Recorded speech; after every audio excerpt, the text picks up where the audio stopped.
Трибојната кантута. Се раскажува дека некогаш во областа Каљасујо живеа двајца мокни и богати владетели, чии пространи царства меѓусебно се граничеа.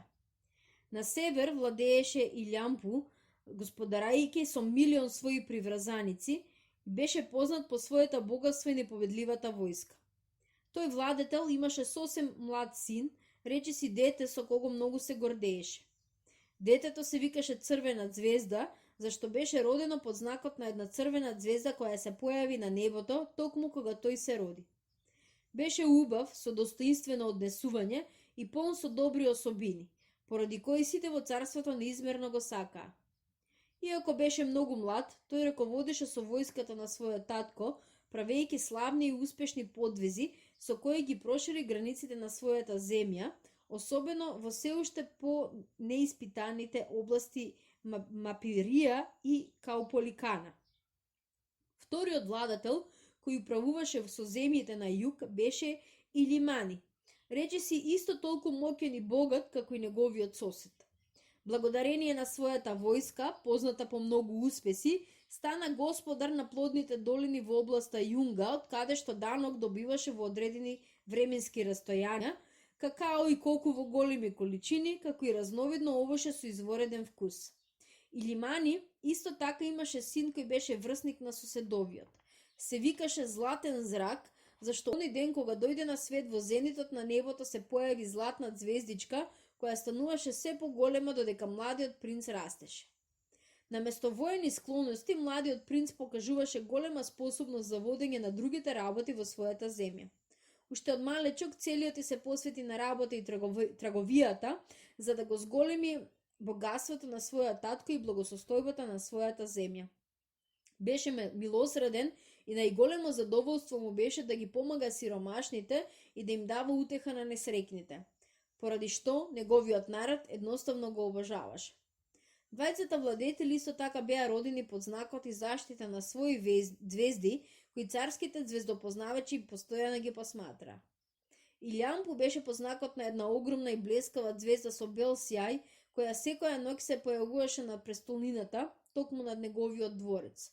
Секоја нова победа на неговата војска или успех на неговата земја беше одбележуван со зголемен сјај и блесок на неговата ѕвезда, која постојано ја следеше прекрасна мала црвена светлина од раѓањето на принцот наследник. Илимани, владетелот на југ, исто така внимателно го следеше движењето на својата ѕвезда од бел и блескав сјај. И тој, од своја страна, со задоволство забележуваше дека сјајот на оваа ѕвезда се зголемува рамномерно со порастот на напредокот на неговото царство. Покрај белата Илиманијева ѕвезда сјаеше и убавата златна ѕвездичка, символ на судбината на неговиот син. Така помина многу време. Двете држави, по предведното управување на своите владетели, напредуваа без пречки и судери. За тоа време на небото меѓу 1000 ѕвезди, се повеќе се забележуваат две бели ѕвезди, заедно со своите малечки пратенички. Но малку по малку во душата на двајцата владетели почна да се буди завис и славолюбие. Секој од нив чувствуваше длабока завис поради напредокот на вториот. Секој напредок се забележуваше според зголемениот сјај на една од ѕвездите, заканувајќи се да ја засени противничката ѕвезда. Така што тие почнаа да чувствуваат завис дури и кон ѕвездите. Оваа страв прв прибегна Илјампу и бидејќи не знаеше на каков начин да го надмине соседот, реши да ги повика своите советници и мудреци, па да ги замоли за совет. Ноќнас пред состанок мудреците внимателно ги посматраа двете ѕвезди низ дрело од пламен, кој им служеше како еден вид на телескоп. Утредента, старците излегоа пред Илјампу и еден од нив му рече: "Славен крал, внимателно го посматравме сјајот на двете звезди. Се уште можеш да се гордееш. Твојата звезда е посилна отколку звездата на владетелот од југ, но биди внимателен зашто и сјајот на другата звезда се зголемува и можеби наскоро ќе ја достигне твојата. А потоа, можеби таа, другата ќе стане и посилна од твојата." Промрмора Илјампу потиштено. Истиот момент обземан без извика решително: "Нема жити Бога." Собствената лутина, како да не му дозволуваше јасно да размислува, па побара совет од своите советодавачи. "Што ми советувате за да направам, за да ја уништам противничката ѕвезда?" Господару и владетело, му одврти еден од мудреците. Ти знаеш дека ние смртните луѓе не можеме ништо да направиме против тие далечни звезди. Дури не можеме ни да допреме до нив. Тој самиот го знам, но вие кои познавате многу тајни и магии, може да ме посоветувате како сето тоа да го постигнам. Возвишен господару и лјампу, рече друг мудрец, добро знаеш дека таа звезда не е ништо друго освен одраз и символ на судбината и моќта на смртникот. Затоа таа може да се угасне само ако се уништи човекот чиј живот го заштитува. Имаш право. Зборот ти е мудар, а советот многу полезен. Сега може да се повлечете, им нареди владетелот. И додека мудреците јатери се оддалечуваа кон своите домови, славолюбивиот и лјампу, движејќи се низ своите одаи, почна да смислува ужасен план како да го уништи својот противник. И во едното и во другото царство, дотогаш толку мирни и среќни, во пополно се измени животот и работата на нивните жители. Никој веќе не се трудеше да ги обработува полињата низ песна и свирка, никој не се трудеше да биде добар и мудр, да мисли на својот ближен. Само се мислеше за правење убиствено оружје и подготвување на она што ќе може да уништува животи, а со тоа и сјајот на звездите. Наместо жетврски песни се пееа борбени химни. Наместо своите деца да ги учат на љубов кон ближните, им проповедаа смртна омраза кон народот отаде границата. Не ги собираа веќе плодовите на жетвата, благословајќи ја земјата, туку ги зголемуваа производството на стрели и лакови, заколнувајќи се дека со нив ќе го усмртат непријателот. И лјампу, господар или крал на северните земји, прв му објави војна до целосно уништување на Илимани, владетелот на јужните земји. Овој, препон со богатство и надуеност, студено му одговори дека ја прифаќа објавената војна и побрза и самиот да се подготви за војување. Најпосле, откако двете страни ги завршија своите војни подготовки, војските беа до заби наоружани, а нивно чело стоеа двата кралеви. Гордиот и лјампу, на чело на трупите од север, нестрпливо го очекуваше денот на борбата, сигурен дека ќе ја докаже својата надмоќ кога ќе нападне со својата непобедлива војска. Илимани, раководајќи се со својата војска, исто така беше убеден со истата победа. Осамна и денот на битката. Двете војски тргна и зедоа по борбена положба една кон друга на големото поле, која се наоѓаше токму на границите на двете држави. Кралот и лјампу, понестраплив од својот непријател, побрза да ги постави своите трупи во воен поредок и веднаш издаде наредба за напад. Во првите редови беа неговите најпознати стрелци, кои истурија на противничкото бојно поле илјади отровни стрели. Непријателот не се колебаше да одговори со прецизни погодоци. Фрлjaјќи камења од своите прашти, набрзо завладеа сеопшт бој. Виниците, опфатени со долгопригошувачки од бес, навалија едни на други, подготвени да убиваат или самите да изгинат. Од своја страна, владетелите трчаа низ бојните редови, потикнувајќи ги своите војници, како малку да беше таа крвожедно што се случуваше. Цело утро и до доцна попладне меѓусебно се тепаа, но се уште не се знаеше на која страна ќе припадне победата. Тогаш и лјампу, решен се да стави на една коцка, ги собра своите војници, застана на нивно чело за да им послужи на пример и за сета своја жестина се нафрли врз противникот. Војниците на Илимани се повлекоа изненадени. Се чинеше дека тоа е почетокот на нивниот пораз. Тогаш нивниот крал со очајнички напор ги доведе во ред своите трупи и бидејќи самиот застана на нивно чело, удри со сета сила за да го одбијат веќе победничкиот напад на непријателот. Во средиштето на крвавата борба, двата крала одеднаш се најдоа очи во очи, на мошне мало растојание, речиси на меѓусебен дофат. Истовремено и двајцата се фатија за оружјето и го фрлија еден кон друг. Илимани, многу веж во фрлање камен, непогрешливо зафрли и каменот фучејќи го погоди и лјампу во главата. Тој смртно ранет падна на земјата.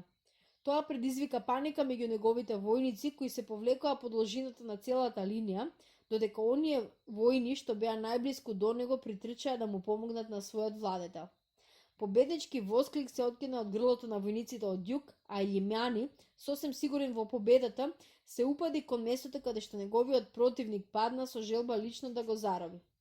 Кога тоа го забележи на пријателскиот поглавар Илјампу, бришејќи ја колку што можеше крвта која што му течеше од раната на главата и му ги заслепуваше очите, го дофати лакот и стрелата кој ги носеше неговиот придружник и со надчовечки напор, иако веќе свеста му беше веќе помрачена, успеа да го одзапне оружјето кон оној кој победнички му се приближуваше.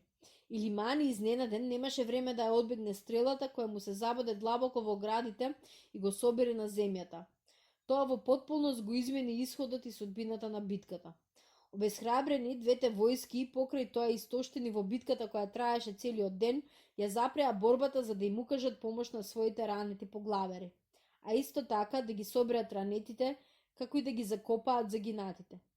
Гледајќи дека состојбата кај владетелите е сериозна, војниците решија најбрзо да се вратат во своите престолнини и доколку е можно да ги спасат нивните животи. Зад нив остана крвово боиште прикриено со мртви војници. Жртви беа луѓето кои своите животи ги дадоа само поради расправијата, чија звезда има поголем сјај. Така лудоста на мокните беше платена со прескапа цена на толку многу животи за секогаш изгубени. Кога војската на Илјампу стигна во градот носејќи го смртно ранет својот поглавар, кобната вест се рашири низ сета престолнина, предизвикувајќи паника и солзи. Мажите и жените го опколија кралскиот дворец, плачејќи поради смртта на своите најблиски и поради опасноста да не им умре кралот.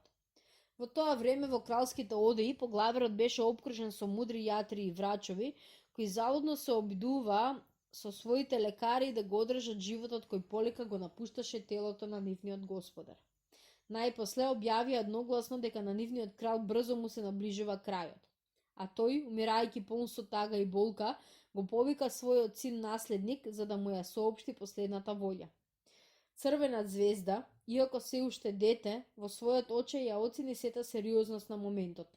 Фрлајќи се со плачење во прегратката на татко си кој умираше, тажно го прекори. Татко, зошто не ме послуша? Што ни е нам од полза тоа што мирниот напредок на царството го изложивме на опасност од војната која немаше друга цел освен да го засени сјајот на една звезда? Но тој на умирање не помислуваше да биде разумен и да си ја признае својата кобна заблуда. Напротив, бедно го напаѓаше непријателот и се заколнуваше дека ако случајно остане жив, повторно ќе заседне на чело на војската за да го казни свиро по соседното Јужно царство. Чувствувајќи дека му се наближува последниот час, ги повика на високите великодостојници на царството и пред нив рече: Умирам, за мене нема лек. Би сакал да дадам благослов за еднината на царството. Ама не се осмелувам. Мојот син кој ќе ме наследи нема такво срце да се одмазди за понижувањето кој што туку го поднесовме. Не такво нешто не реков, извикна плачејќи принцот наследник. Рече, му одврати кралот, бидејќи ми префрлаш за моето однесување. Тоа значи дека не се сложуваш со должноста која што те очекува. Ако сакаш мирно да умрам, заколни си дека ќе ме одмаздиш. Татко мој, рече растажениот син Црвена звезда, зарем е можно на својот син и своето кралство да му го оставиш тој ужасен долг кој не е ништо друго туку безумност? Кукавицо, се плашиш да умреш како јас, те проколнувам за навек. Не, татко, не проколнувај ме, ќе исполнам својата должност, но ќе воспоставам мир така што повторно ќе се поврати благосостојбата која што во лош час ја изгубивме. Биди проклет, извика кралот додека по лицето се повеќе му се ширеше смртничко бледило. Татко, те молам за милост, ако ти ме проколниш, народот нема да ја признава мојата власт. Тогаш заколни си дека ќе го исполниш оно што од тебе го бара, рече Илјампу со страшно окукорени очи. Принцот, крашејќи се во ужас меѓу совеста и долгот на син, му падна на таткото во прегратки и извика: Да, татко, ти се колнам дека ќе пливнам во крв тој народ, страшно ќе страда. Се колнам на твојот одар. Како само тоа да чекаше да го чуе кралот, зашто веднаш потоа даде душа. Додека тоа се случуваше во царството на север, во престолнината на Јужното царство се случуваа слични работи. Смртно ранет, Илимани го повика царскиот совет и пред неговите члени успеа од својот син Златен зрак да го добие истото ветување и заклетва на одмрздра и истребување. И овој крал на смртна посла не сакаше ни да чуе за разумно размислување на принцот наследник. Се чинеше дека овие двајца неразумни поглавери сакаа по секоја цела да ги остават своите синови и своите народи во синџирите на еден страшен долг од крв и уништување. И така, некогашните војни подготовки во двете царства пак продолжија веднаш по смртта на кралевите Илјампу и Лимани, по завршување на погребните свечености. Луѓето пак од мазички почнаа да ги оштаат своите стрели и да трупаат убиствено оружје. Пак беа заборавени вистинските потреби на народот и неговата иднина. Наместо тоа, повторно се подготвуваа да ја разрушуваат земјата и домовите да ги обвијат во плач. Како и пред тоа, штом ги завршија подготовките, излезе војската од северната земја во пресрет на непријателот од југ, кој исто така веќе беше излегол кон боиштето. И едните и другите беа решени на војна до уништување. Луѓето од двете противнички војски секогаш се само мета на оружјето. Кутрите војници не беа свесни дека одат безвредно да ја прелеат својата крв, само поради одбрана на честа на двајца самолюбиви владетели кои веќе не беа меѓу живите. За неразумноста беа свесни единствено двете момчиња кои командуваа со војските, зашто имаа благородни срца и покрај тоа знаеа повеќе од другите благодарение на образованието што го стекнале. Но беа врзани со заклетвата и немаа друг излез освен да тргнат еден кон друг. На истото она гранично поле каде што паднаа смртно ранети нивните татковци, двајцата млади поглавари се подготвуваа за крвав бој. 8 на денот на битката, но ниеден од двајцата заповедници не сакаше прв да даде знак за напад. Секој од нив, потојно како да се надеваше дека оној другиот прв ќе ја предизвика борбата.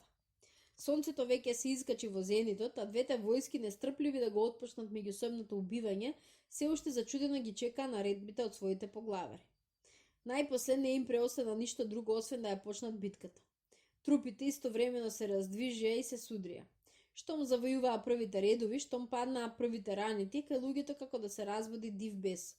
Овкањето на паднатите и мирисот на човечка крв како да ги повлече водачите. Сите личеа на зверови жедни за крв. Илјадици војни веќе паднаа.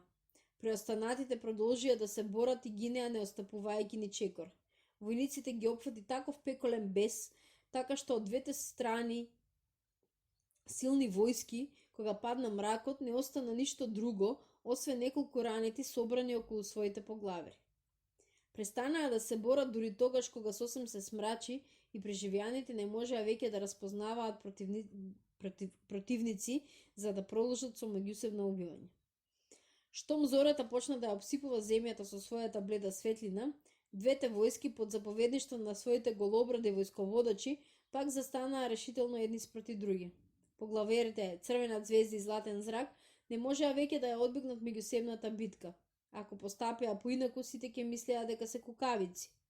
Двајцата се одделија од групите на своите приврзаници, едниот со стрела, другиот со прашта, онака како што се бореа нивните татковци. Смртно се рани еден со друг и тоа истовремено.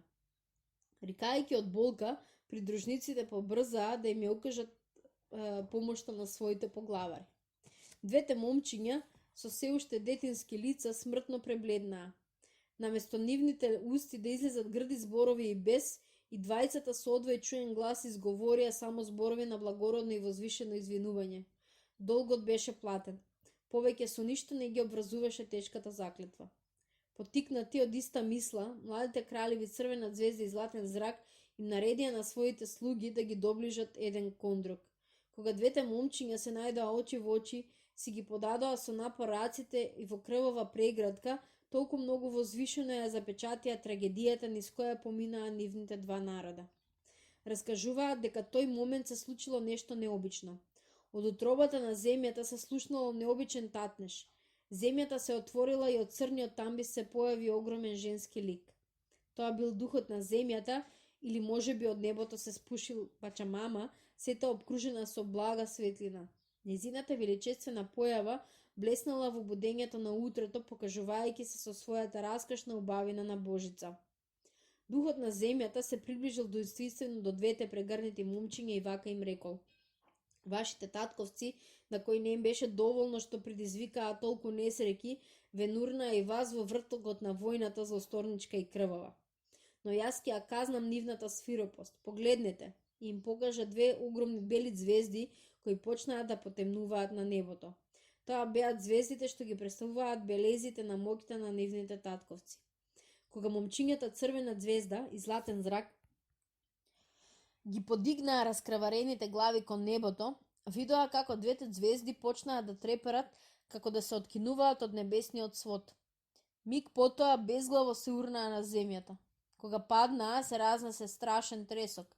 Звездите на Илјампу и Илимани, претворени во неподвижна и непрозирна маса, чиј единствен сјај сега беше белината на снегот, паднаа на земјата токму на своите престолнини, покривајќи ги вравовите на Андите, едната кон север, другата кон југ. А што се однесуваат до вас, недолжни деца, додаде Пачамама, не требаше да му служите на злосторниското славолюбие на вашите татковци. Низ сјајот на своите звезди, црвена и златна, вие по смртта ќе станете символи на еден народ кој подешна овде ќе живее. Тој народ ќе земе свое знаме со црвено и златно, а ќе ги здружи уште и со зелено, нешто што означува надеж. Тие три бои ќе бидат гаранција за љубов и братство, но тешко на тој народ кој прв ќе се оддели и како вас ќе дојде во судар поради сјајот на некои далечни звезди или ако започне кавги за да заграби земја. Духот на земјата исчезна штом во далечината сонцето почна да го позлатува небото во својата светлина. Двајцата млади владетели издивнаа во ист момент. Нивните придружници, не осудувајќи се да ги разделат двете тела, како преградка на смртта ги направи уште неразвојни и посилни, решија така да ги погребаат. Почнувајќи од таа ноќ од небото, за секогаш исчезнаа и двете звездички, црвената и златната, спуштајќи се на земјата да ја преземат улогата на символи која им беше наменета. Помина многу време на таа опустошна и разорена земја. Илјампу и Илимани, двете најголеми планини, се закануваа со своите високи врвови, како да сакаа да го продолжат своето некогашно ривалство. Но духот на земјата за секојаш ги осуди да ја оплакуваат својата вина со вечно топење на снег. Силата на тие солзи ја испраќаа низ кристални потоци, јурејќи низ планинското земјиште во вид на бујна свежа вода, која ја оплодуваше почвата околу гробот Пас. Мораа да се бранат од поплавата и од нападите на индијанците, која оплодуваше почвата околу гробовите на двата измирени кралски синови. Под дејството на чудната вода од тие планини на легендарниот гроб од земјата, изникна некоја зелена билка која со своите испреплетени гранчиња многу потсетува на неразделна преградка. Тогаш стигнува пролетта и зелената билка се закитува со цветови црвени и жолти, боите на звездичките црвена звезда и златен зрак, образувајќи со зеленилото на лисието убава трибојка. Многу векови подоцна настана, како што рече Пачамама, еден нов народ кој го зеде тој цвет и сите тие бои како свој символ. Тој народ се боливиците, а символите не се ништо друго, туку боливиско трибојно знаме и цветот кантута кој цвета низ засеците на Андите.